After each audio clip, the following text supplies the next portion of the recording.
morning, Gamecock fans. Today is Friday, May 9th, the year of our Lord 2025. This is Coffee with JC Sherbert. Certainly appreciate you joining me this fantastic Friday. Hopefully, you have a nice weekend. Happy Mother's Day all out there to all the moms. I know my mom means a lot to me.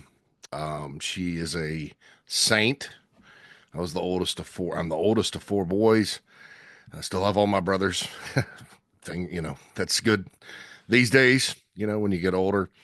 And Mom, just wanted to say happy Mother's Day to you. You are the best.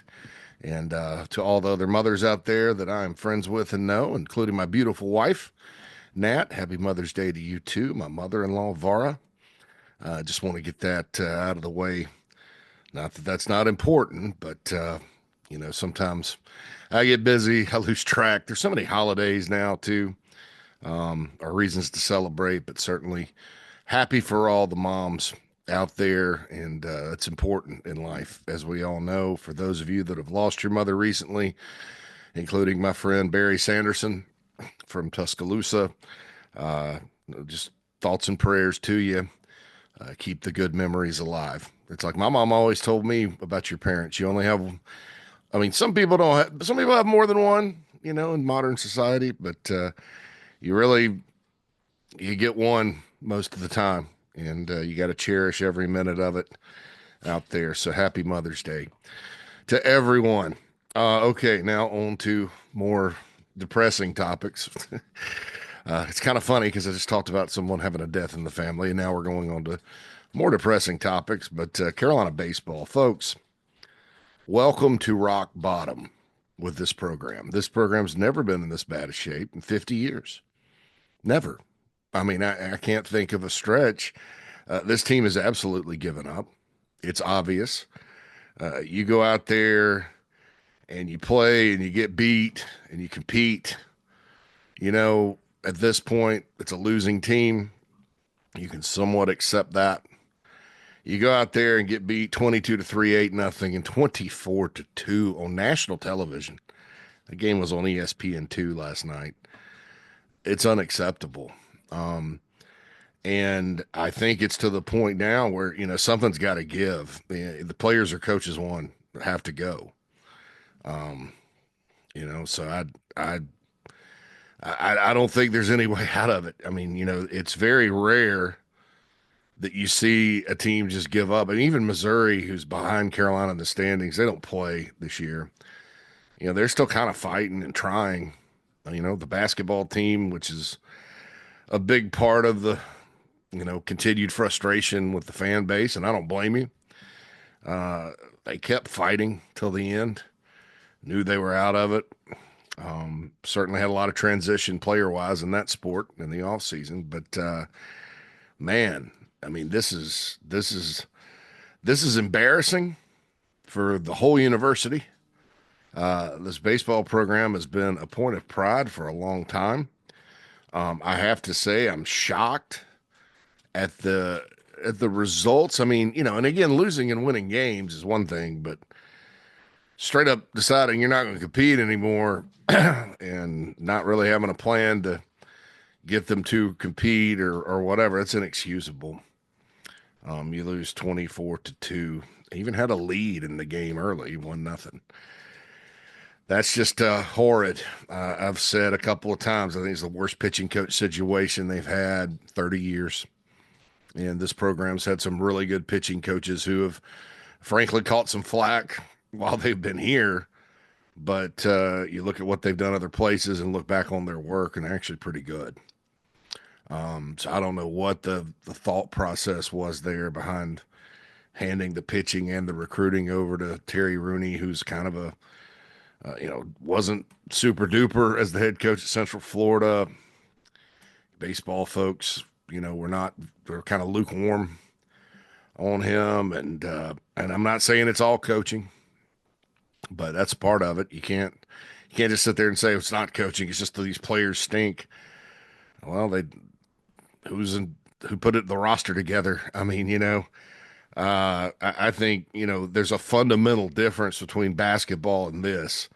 Number one, the standards, and look, there's obviously desires to have a good basketball program on the men's side at South Carolina. It's unacceptable, not to lose 20 games and finish last in the league.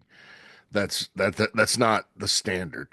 But that program's had some off years. Let's be honest. It's been very few. When they make the NCAA tournament, it is a great season, not just a good season, a great season. And it's been that way since the early 70s when Frank McGuire left. They got into ACC, blah, blah, blah.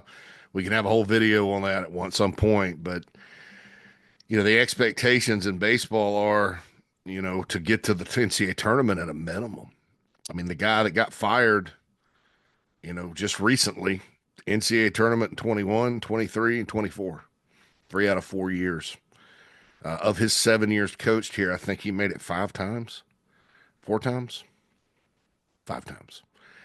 I'm in my head. The COVID year throws me off. So let's go back. So he made it in 2018 to the Supers. Did not make it in 19. Lost 22 league games. 2020 was canceled. 2021 they made it. Hosted a regional. Lost.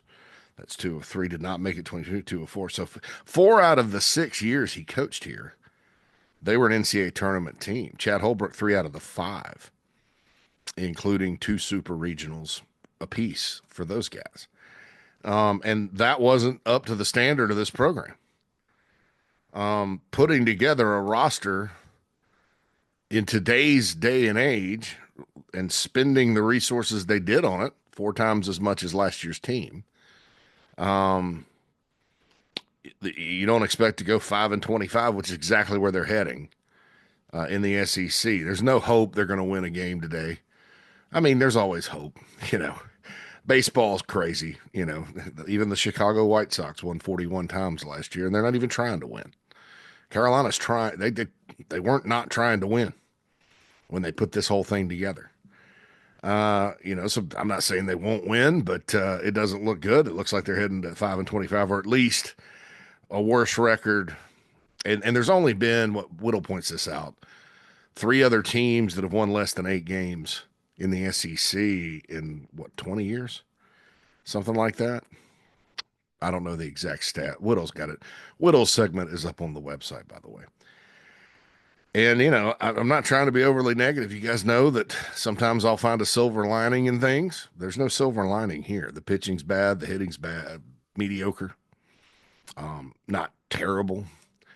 I don't think the players are fired up about playing for this coaching staff. I don't think the coaching staff's fired up about coaching the players. I think things have just come to a head. And it's awful. And I don't know, hey, like I said yesterday on the show, when I said I am on the team, if you ask me what not what I would do, because I'm not in charge and I don't have any influence on anything. Just a guy that talks and writes, But in my opinion, if you ask me straight up, to be honest, I think there needs to be a change. I think this train has, I think it's kind of like if you go drive through the mountains. I remember I-24 between Nashville and Chattanooga. I lived in Nashville for 7 years and would drive back to South Carolina. And one of the ways I like to go, instead of going all the way through Knoxville and Asheville, which is a disaster driving sometimes, I'd go down through Chattanooga and Atlanta and bounce back up to the upstate or over to Columbia. And between Nashville and Chattanooga on I-24, there is these runaway truck ramps. And I always kind of wondered, these big steep inclines, a runaway truck ramp. And I think it's because if you're going down right after Monteagle and then Sewanee University of the South and all that, down into Chattanooga, I guess the valley or whatever, I guess the trucks, if your brakes go out, those things can get to going and probably do a lot of damage and run off the cliff or whatever. So I would imagine, and I'm probably accurate about this, and we have some truckers in our audience, so let me know. You pull the truck over and go up that ramp and it stops you, The brakes have failed on this puppy, and it's trucking down pretty hard. You could say, well, throw money at the problem like you did in basketball and try to rebuild the roster. Well, look, they had a ton of money this past time.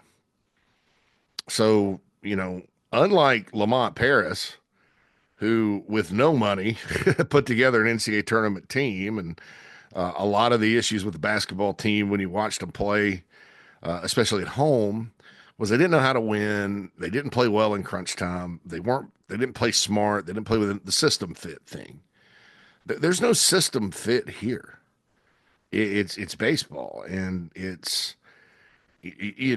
I question a lot of the stuff. I'm not a baseball expert, but my goodness, if you can't put together enough runs to win games, and you're up there swinging at the first pitch and grounding out all the time, maybe you should say, "Hey, this year walks aren't terrible."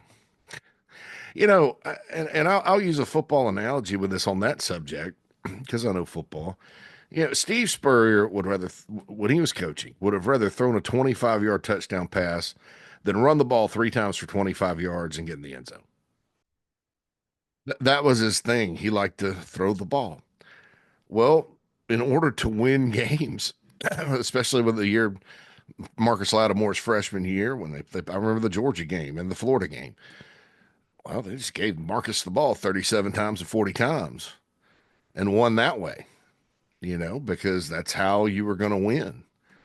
You weren't going to win running the fun and gun, right? And you had a dual threat quarterback in Connor Shaw that could erase bad plays and run out. I mean, he did what he had to do to win. So sometimes when you have a team, and Mainieri said this over and over, hey, we don't have a bunch of sluggers. Well, then, and maybe I've been watching the movie Moneyball a little too much because I like that movie. Although some of it's, but hey, Jonah Hill, Philip Seymour Hoffman, the late greats Philip Seymour Hoffman, Brad Pitt, who's never done a bad movie. It's a good story. Soundtrack's cool. I liked how Oakland used to play, so I'll watch it. But, he keeps saying, oh, he gets on base, he gets on base, he gets on base. Well, you got to get on base. And every coach that's coached here, except until now, Chad Holbrook, Mark Kingston, Mark Kingston almost had him work the count too much. If we remember, a lot of called third strikes and stuff, but these guys are just up there grounding. I mean, it's because they're afraid to walk. Well, those are base runners. Base runners turn into runs, I would think. I mean, I think I have most of my baseball knowledge watching very bad Atlanta Braves teams in the late 80s and watching it through the years and talking to people like Jamie Bradford and John Whittle and listening to Stuart Lake, who, by the way, will be on the morning show later today. And, get on base. Ray Tanner, how many games were like 1-0 and somebody walked and then there's a wild pitch, or it's college baseball. I mean, base runners are important. The lineup's all messed up. And then the pitching is a different animal. You talk to John Whittle, who studies this stuff. I mean, it shouldn't be this bad. Shouldn't be this bad. So there's coaching issues too. And so, can you throw money at the problem? Well, you did this year. You're supposed, in theory, you're supposed to be better. It's not, goes to show you, it's not always what you spend. But when you're spending as much as men's basketball, and you hang the worst record in program history, I mean that causes a lot of people to lose some faith. I don't know what's going to happen. I was told all options are on the table. That was the impression some people got. I know that new athletics director Jeremiah Donati in the past has not really hesitated to make changes. He fired Gary Patterson at TCU, who had a big time track record at the school, and it worked out. Hiring Sonny Dykes from SMU, and then they won the national championship game quickly. And now they're about settled into that 8-win area. But it's a new era. Money's an issue. There is a buyout. I'm not going to sit here and play the buyout game with everybody, because you can't hire a coach. I don't care who it is, Paul Mainieri, whoever. and say, okay, you're going to work year to year, 2 year deal. It just doesn't work that way in college sports. So I'm not, I mean, be critical of the hire because obviously there were some things there that people did not expect. And I don't think that as an athletic director, because I do believe Gamecock fans should compartmentalize this, right? And not sit there and trash Tanner's baseball legacy over his baseball hires, which I don't know that Chad Holbrook was a bad hire.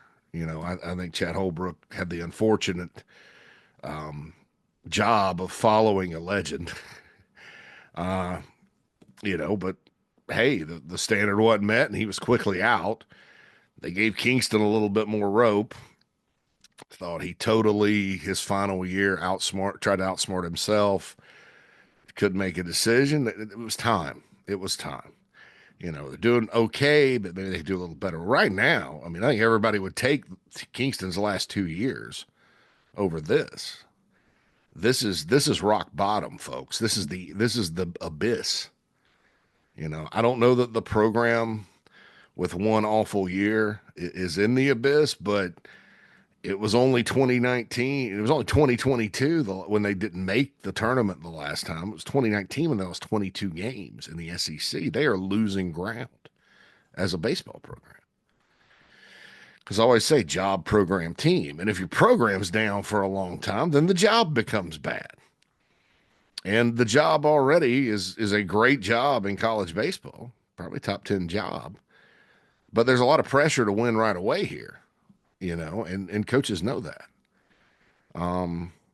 So I think that's part of the idea of hiring Paul Mainieri is he's a guy that's been in a tough place to coach. That was kind of the narrative. And I'll admit, people can say they were against the hire. Everybody, the venom during that search was focused on Tanner may hire Monty Lee, right? And I can almost guarantee you Monty Lee would have been doing a better job. You can disagree with me all you want. I'm certainly not saying that anybody on the staff right now is the answer to promote. Don't get that twisted. But I can't. There's a lot of things that have happened in the buck stops with the head coach. That's how it runs. There's no. It's a dictatorship as it should be. If you have a head coach that's won a lot of games, the buck should stop with him. Well, I mean, good or bad, right? But there wasn't a lot of venom when Tanner settled on Mainieri. There were few people that talked about his age. I give those guys credit. I'm not going to get into his age and blame his age. They're older coaches doing fine. College basketball, older coaches are doing fine. Rick Pitino is doing fine. Tom Izzo is doing fine. Dave Van Horn at Arkansas is doing fine. I don't know. I just it's been a massive disappointment, and then you can't tolerate a team just quitting. You just that's not the way any successful team at South Carolina, even in the lean years, has operated. The just giving up and mailing it in. The 0-11 football team in 1999, hey, that's another legendary coach. Came in here in his mid-60s and had a record-settingly bad year. But that team, I was at the Florida game that year in 99. Spurrier was coaching down there. It was a close game for a while. Gators defense played pretty well. Gators defense, ironically, led by John Hoke. He came back to South Carolina for 1 year. Lost 20-3, but there was hope. And then the Gamecocks played a Clemson team trying to get bowl eligible. This was the infamous game they carried Brad Scott off the field, which was ridiculous. 31-21 was the finals, 24-21. I think Woody Nantzler found Rod Gardner. Yeah, there we go. Or maybe it was Brandon Streeter. I don't remember.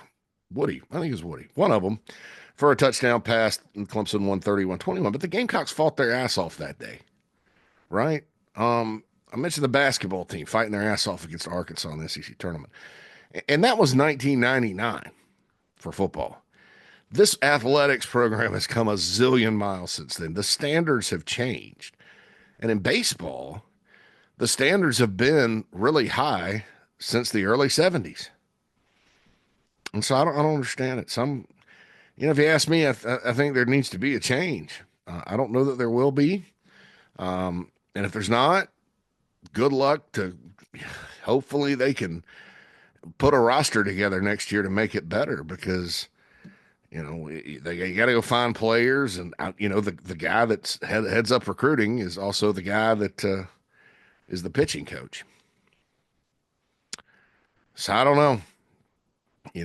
We'll see what happens. But that's certainly last night's completely unacceptable. 22-3 to Florida is unacceptable. What has it been? 62-5? They've been outscored. Come on. What are they doing? Nevertheless, softball lost 2 last night to Texas A&M. Some say that's going to end the top 8 national seed talk. I don't know. Hopefully not. They've had a really good season. That kind of shows you a coach that comes in and wants to win right away and makes the right decisions. It can happen in sports at South Carolina. But, nobody was expecting miracles or Omaha or anything else. I think Whittle's prediction for baseball this year was 14-16 in the SEC. A good team, not a great team. But, man, it's just I don't know. Anyway, I share your frustration and disappointment. And back to Ray Tanner, I did mention, that I think you got to compartmentalize that. I don't think you can at this point say that he did well hiring.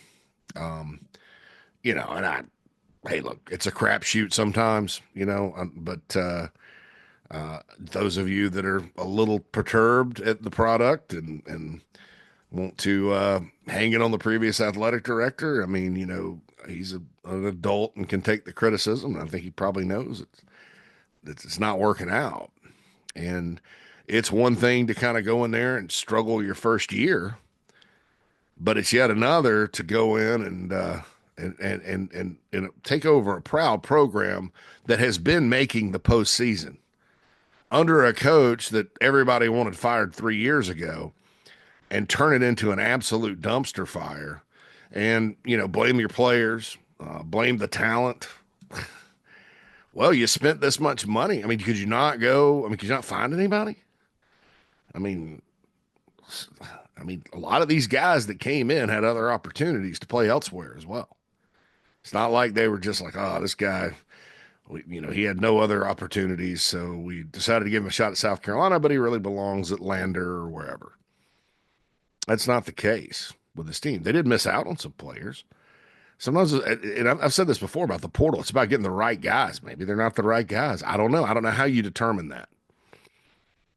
So anyway, if Paul Mainieri does come back, hey, I'm not going to sit there and rag on the guy and trash him. We'll just look at who they got, get through the portal, and the new players coming in. Probably going to have a whole new team next year. I think there's very few players that will return.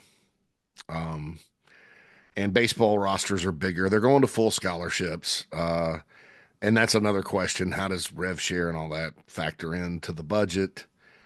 I don't know if they're going to have as much as last year. Whittle did point out the other day that if the House settlement drags on through the portal window in baseball, which ends, they'll probably have the House settlement done July 1st is when the House settlement has to be kind of in. Who knows what will happen there.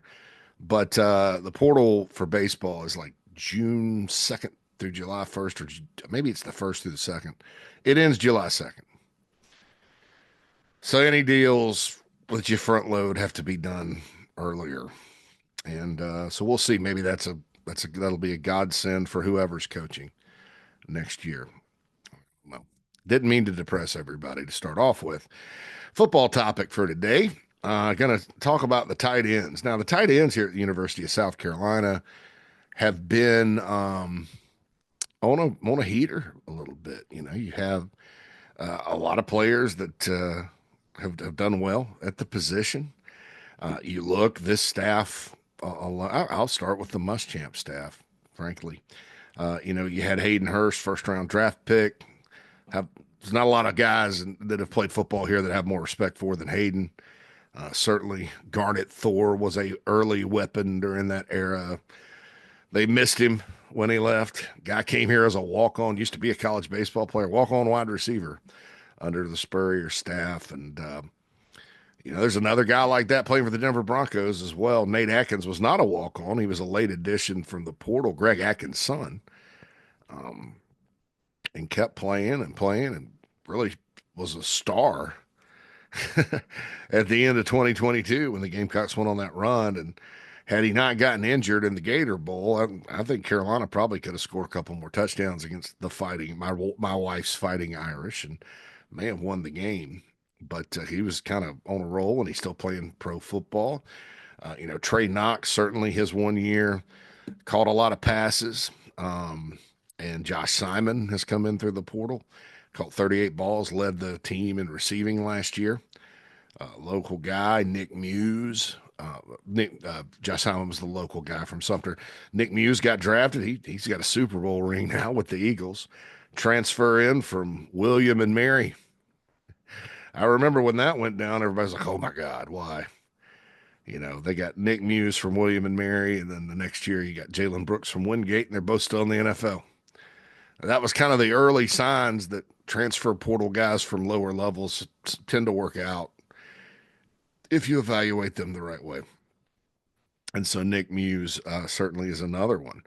And so heading into this year, Josh Simon did not get drafted, which I don't understand, but he did sign with the Atlanta Falcons. And there's not a ton of tight ends on that roster. They're still trying to figure out Kyle Pitts. Josh Simon's game is similar to Pitts. So we'll see. I think it's a good opportunity for Josh. I don't know of very many more competitive players than Josh Simon. He's going to be tough to replace because of the yards after catch and just a solid production guy for the Gamecocks for 2 years. I could have made a strong argument. I mentioned Knox earlier. I could have made a strong argument in 2023 when Knox came back from injury to continue to give Simon more snaps. I just thought he was better with yards after catch, quite frankly. Trey would catch the ball and was good at it, had some drops that year, but Simon, when he caught the ball, there was a good chance something else would happen. And so that was kind of that Clemson game, I think. I don't remember if he was hurt or banged up or not. Josh Simon, the Clemson game. Well, he only scored 7 points and didn't give up an offensive touchdown, but lost. Cost him a bowl, but, maybe Josh Simon could have been a factor there. Josh is gone, and you basically this spring with Michael Smith missing spring due to injury. He did come back toward the end and stretched and dressed out and all that. And he's obviously a talented player heading into his second year, sophomore year. He started, I think, 7 games technically last season, had some nice catches, especially on crossing routes. He's got big time potential. Now, we didn't hear a lot about him in the spring because he was out. But that's a guy that could really turn into something nice for Lenore Sellers. He's different than Simon in that he's about 265, 260, something like that, 6'5", a bigger, bulkier guy that can run. Very light feet. Hands are pretty consistent. Caught a big touchdown pass against Missouri in that thrilling win. And I had a drop in the bowl game, but Michael Smith is probably where the conversation is going to end up starting next season. But there's a lot with him as well, and we've learned about this through the spring. I like this room quite a bit for South Carolina. Michael Smith is a big part of that. Getting him back will be huge. I don't think he is a finished product yet. I think, there's physicality parts, blocking, yards after catch for him as well, but he can go up and get the ball. I mean, he's just got some nice skills. I mean, he's got a little bit of rarity because, we've had some rare tight ends around here, right, for a long time. One of the more rare tight ends, though, was Wesley Saunders back in the day. And that's, he's a little bit more in shape and athletic version of Wesley. Wesley was a basketball player in high school, could go up and get it, but was a big guy, 270, something like that. and could run. I mean, what happened to him at Carolina was unfortunate. Really, really unfortunate in my opinion. But he was developing into a weapon. I think Michael Smith is that type of tight end and has some similar skill sets, namely the light feet. The light feet or what kind of that's where the comparison is. But he's also got a little basketball in him, and he's a guy too, probably in much better shape than Wesley was, and can really has more of an upside. Speed in a straight line, Michael Smith probably wins that race. So you got to be really excited about him. There's a reason, I always talk about the next tier of player in Georgia after the ones Georgia and Bama or whoever, all the guys that Auburn wants, Tennessee wants, Florida wants out of that top talent producing state. He fits into that category. Early commit, Auburn and Tennessee tried to flip him. He stuck with it. He came back. I mean, Michael Smith, keep an eye on him. I'm still bullish on Michael Smith, even though he's probably not at the forefront of your mind right now because he missed spring. You didn't see him. And the other thing I like about this room too is it's a diverse group. They're all kind of different types of guys. And Jordan Dingle, the transfer from Kentucky, we've talked about him quite a bit. I thought he had a nice spring game. I think if you go back and watch what he did at Kentucky, there are a lot of nice plays in the passing game. He's older, he's physical, he's a South Carolina native, so he's back home.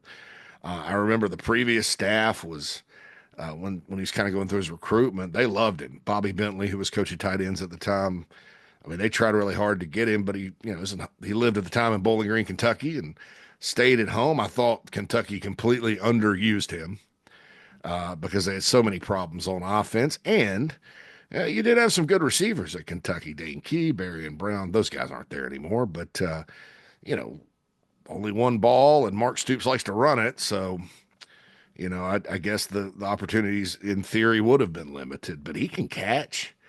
Not quite as freaky after the catch as Josh Simon was, but could be there. Could be there. Sean Elliott, the tight ends coach, talked about Dingle being physical. You expect that out of an older player. The blocking part of it is important. So I think he's in the mix. I really do. It was good, I think, for him as far as an acclimation standpoint, learning the offense and all that, to get in and really with Michael Smith out, that's more reps for the new guys. And so I'm really high on him as well. Brady Cook, no, not Brady Cook. Brady Hunt. God, I've made that mistake writing before. I had to go back and correct it. Brady Hunt. Obviously, that was a big time recruiting win in the portal when he's coming from Ball State. Gamecocks got him. Then it looked like he may flip to Texas A&M, and then they got him in.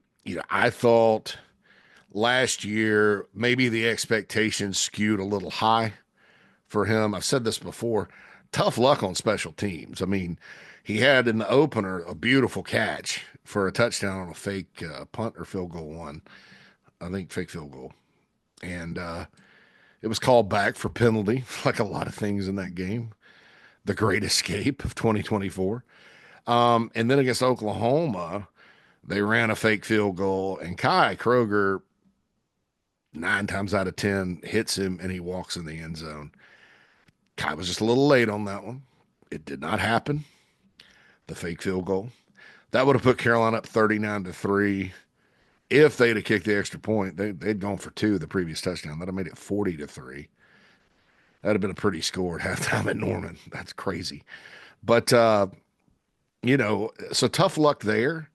I thought that getting back into the swing of playing football, because keep in mind at Ball State in 2023, he sat out the whole year with an injury. So he hadn't played since 2022. And as we've seen with some players, it may take them a whole year to get back if you've missed a whole season and you're going into a bigger league and you're in a new program, blah, blah, blah. He struggled a bit, especially with the blocking and things like that. But as the year went on, he got better and better. And that's what you want to see, especially with the guy coming back. And I still think it was maybe one of the catches of the year against Missouri. On third down, it looked like Lenore Sellers was going to get sacked. He rolls out. Here's Brady Hunt open. In that situation, a guy that hasn't seen a lot of balls his way, lesser tight ends would have dropped it, but he caught it. Then unfortunately, he gets hurt and he's out for the rest of the year. So it was a tough luck year for him. Well, he's back and healthy, more acclimated, getting bigger, getting stronger, kind of more of an attached tight end. But, as Sean Elliott pointed out, he can run. He's athletic. He can make plays. Don't count him out. And I think he's going to play a lot this year. All three of these guys I've mentioned are going to play. And then I also talked about earlier, I like the versatility of this room. I like that they're all kind of different. And Maurice Brown, who apparently, get this, folks, is one of the more explosive and fast guys, like a 4.5 guy. Former walk-on, was at the United States Military Academy Prep. Came in, was a high school teammate of Desmond Umazulu up there at Charles Herbert Flowers in Maryland kid. And this guy, I loved, again, what they did in the bowl game. I don't know if that carries over or not. I think it will because it was sort of new. And so I'm assuming that's a Mike Shula thing. But kind of as a lead blocker fullback, kind of a lot like what Nate Atkins did. And then he's great on special teams. So if you're talking about like an H-back position, a two-back backfield, if you're in, 21 personnel or something like that with two backs and a lead blocker, or the pistol or whatever, I mean, that's a good role for him because he's very physical and relentless as well. So I like him too. And to round out the scholarship guys, Mike Tyler's coming in from Hammond. This Memorial Day, I guess they meet back after Memorial Day, the Monday after, or maybe it's on Memorial Day, to get ready for the summer program. So I have relatively high expectations for this group. Are they going to replicate the number of receptions and production in the pass game that they have? A combined 50 balls or something would probably be good, maybe more, because you do have some good pass catchers. But, there was a slight criticism on the Big Spur the other day that they didn't target a big-time tight end. I don't think they needed to. And I think in the portal this time to give Lenore Sellers everybody wants him to have a number one weapon. Hopefully one emerges just so we can quit talking about it. I still don't have a problem with 4 weapons. I think more is better sometimes in football. But I don't know that they would have gotten a guy to fit what they kind of needed in the room better than Dingle. Just from a skill set standpoint and all that. Lack of production at Kentucky aside, you could probably ask Kentucky's wide receivers why they didn't that are at Nebraska and LSU now, why they didn't catch more passes at the University of Kentucky. But so I think they did a good job recruiting. And Mike Tyler is a big, strong kid. They flipped him from LSU, kind of in that 5th tight end. You got some other walk-ons. I think Lucas Vazé makes his name, and some other guys in there that are kind of blockers and things like that. Reed McKeska and Connor Cox are gone. Connor Cox is at North Carolina. So 2 guys from South Carolina went to North Carolina in the portal, play for Bill Belichick. Connor Cox, tight end, who got a touchdown reception last year from Davis Bevel against Akron. And then Ja'Kai Moore, certainly wish him the best up at UNC. Hopefully he can get on the field for them and play. I like Ja'Kai a lot and understand he wants to play football. So, but Cox is gone. Reed McKeska's gone. I don't know. I don't remember where he ended up, but those were 2 younger tight ends, but they're good in the room. And you got a lot of versatile pieces. And I'm curious to see how Mike Shula puts it all together. I think that I just keep getting back to watching, because when you're talking about, you got some receivers, probably not a number one guy. You've got, hopefully they will, like I said, but you got some depth at receiver, different types of weapons. You've got a dual threat running quarterback. You've got these H-back tight end types you can move all over the place. And you got depth at running back too, behind Rasul Faison. And I think he's going to be eligible. We talked about that yesterday. But you also have Jawan Howell. You also have Matt Fuller and Oscar Attaway. Oscar Attaway's good out of the backfield catching the ball. Um, I keep getting back to, and I hate to even bring this up because I'm not predicting this for Shula, but Todd Monken was a guy. He kind of came back from the NFL to go to Georgia. I don't know that there were huge expectations. A lot of folks were kind of, because they had James Coley calling the plays, and this was in 19. Carolina upset them. I think maybe in 2022, maybe not. But Monken gets there and really started coming into his own as a play caller. And, kind of like Steve Sarkisian comes back from the NFL and does that. Now, Mike Shula is a different animal because he's been in the NFL a lot longer than those guys. But, I kind of start thinking, Monken's really the one guy that I've seen where he has a lot of talent and a lot of depth at positions. And with the way he ran offense, and I don't know that Carolina's going to look that way, but with the way he ran offense, you could never tell who was getting the ball, right? Even when you put a running back in that maybe obviously did some things better than another one, they didn't tip their plays. And of course, Stetson Bennett did a great job running all of it. And you got the machine you got. That's kind of what the hope would be for me. And like I said, it's going to look different. I'm not obviously not predicting those results. So don't go say JC said he's Todd Monken. No, there's not a Todd Monken. Todd Monken and Steve Sarkisian at different points the last few years have been in the zone, what I call the zone play calling. I've seen very few coaches in that kind of zone as a coordinator. And of course, it doesn't always last forever because I don't know that I think Sark's still one of the best play callers in college football. I just don't know that he's still in that zone he was at Alabama in 2020.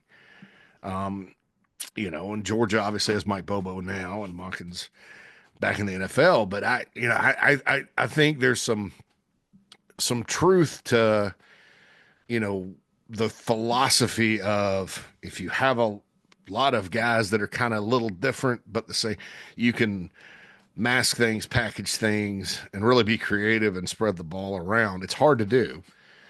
But a guy that's been coaching offense for however many years, the son of a Hall of Famer that's called plays in the NFL with a quarterback similar to Lenore Sellers, I think that could be something to watch moving forward. So I leave you on a high note this week after the baseball monologue. Whew, goodness gracious. Selection Sunday coming up. I think it's Selection Sunday. The selection of the softball tournament's coming up.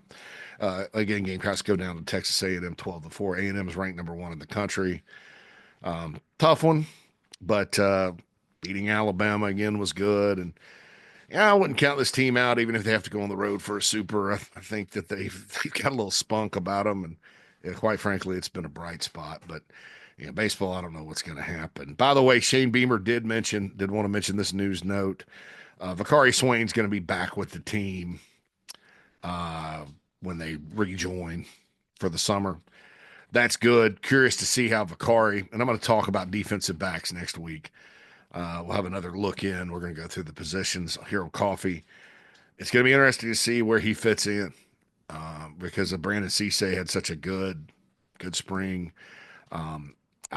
Talking about using multiple players, I am beyond intrigued to see how Clayton White and Torian Gray decide to roll in the secondary this year. It will be interesting. And, I don't know, the more I think about it, do you actually, Peyton Williams was the most improved player of the spring. I think he's got the inside track to win the starting safety job. But do you play Cisse at nickel so you can get Swain on the field? Is Swain going to be a kick returner? That's a question I have. So, but he's going to be back. Shane Beamer confirmed it. And so that situation's resolved. And you're hoping for a Rasul Faison situation to be resolved. And away we go. Shout out to the queen of the Cocks, our man from Missouri, a VIP club chief member who's in the Nana Sports chat box on the show and the morning show every day. That's his player. Vakari Swain, favorite player. I love Vakari Swain too. I think the sky is the limit for him. And, given the situation, he could have been like a lot of folks and just said, I'm getting in the portal, bye. And he didn't, did he? No. So there it shows you how much that the Colorado homer that runs the transfer portal X account that reported that at the time and then deleted it. It shows you how wrong he was. Nevertheless, we'll be back inside the Gamecocks show this afternoon. A freaky, fantastic Friday with me and Phil. Probably throw around some off topics. We'll talk about Swain. We'll talk about Gamecock sports. A little college football, some things like that. And then on the morning show, Stuart Lake, even if you're very disappointed and sick to your stomach, as we all are, about how the baseball team's performing right now, it's still a great baseball conversation between JB and Stuart and Rafael Esparza live from Viva Las Vegas to maybe make you feel a little better about winning some money this weekend or doing it for entertainment purposes only in the state of South Carolina, of course. This is JC Sherbert. It's been Coffee. Have a wonderful Mother's Day weekend, everyone. And again, shout out to all the mothers out there. I'll be back Monday on Coffee on the show later this afternoon, always on thebigspur.com. We'll holla at you soon.